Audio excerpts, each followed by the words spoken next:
नमस्कार दोस्तों, मैं हूं प्रीति और मेरे YouTube चैनल में आपका बहुत बहुत स्वागत है। मैं एक कहानी सुनाने जा रही हूं जो कि पुराणों पर आधारित है। इसे आप कृपा करके ध्यान से सुनें प्लीज़। भगवान शंकर को पति के रूप में पाने हेतु माता पार्वती कठोर तपस्या कर रही थीं।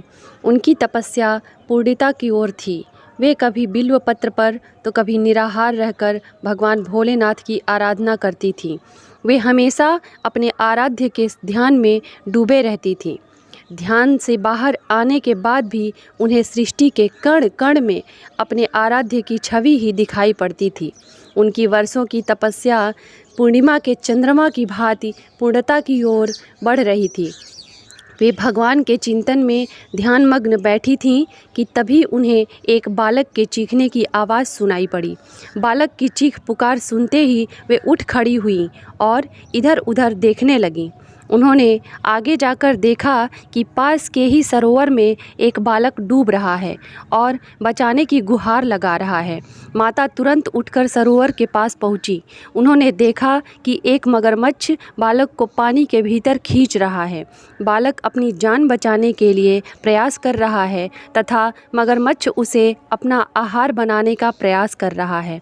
करुणामयी माँ को बालक पर दया आ गई। उन्होंने मगरमच्छ से निवेदन किया कि वह बालक को छोड़ दे और उसे अपना आहार न बनाए।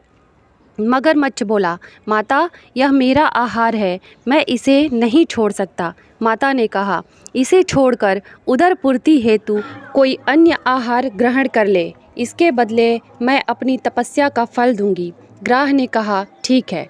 माता ने उसी समय संकल्प कर अपनी वर्षों की तपस्या का पुण्य फल उस ग्राह को दे दिया। तपस्या का पुण्य फल प्राप्त करते ही ग्राह चमक उठा, देह दिव्यमान हो उठा, उसकी बुद्धि भी शुद्ध हो गई। उसने कहा, माता, आप अपनी तपस्या का पुण्य वापस ले लें, मैं इस बालक को यूं ही छोड़ दूंगा। पर माता ने मना कर दिया तथा बालक को गोद में लेकर दुलारने लगी। बालक को सुरक्षित लौटाकर माता ने अपने स्थान पर वापस आकर पुनः तप करना शुरू कर दिया। अभी वे अपने आराध्य के ध्यान में मग्न ही हुई थीं कि तभी भगवान शिव अपने परम तेजोमय ज्योतिर्मय रूप में वहां प्रकट हो गए और बोले, पार्वती, अब तुम्हें तप करने की आवश्यकता नहीं है, हर प्राणी में मेरा ही वास है। तुमने उस ग्राह को अपने तप का जो फल दिया था वह मुझे ही प्राप्त हुआ, अतः तुम्हारा तप फल अनंत गुना हो गया।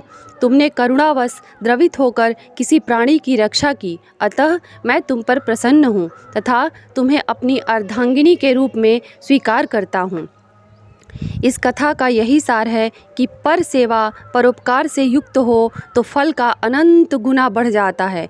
जो पर हित की कामना करता है उस पर परमात्मा की असीम कृपा होती है। जो व्यक्ति दूसरों की सेवा सहायता करता है उसे परमेश्वर का कृपा प्रसाद अवश्य भी प्राप्त होता है।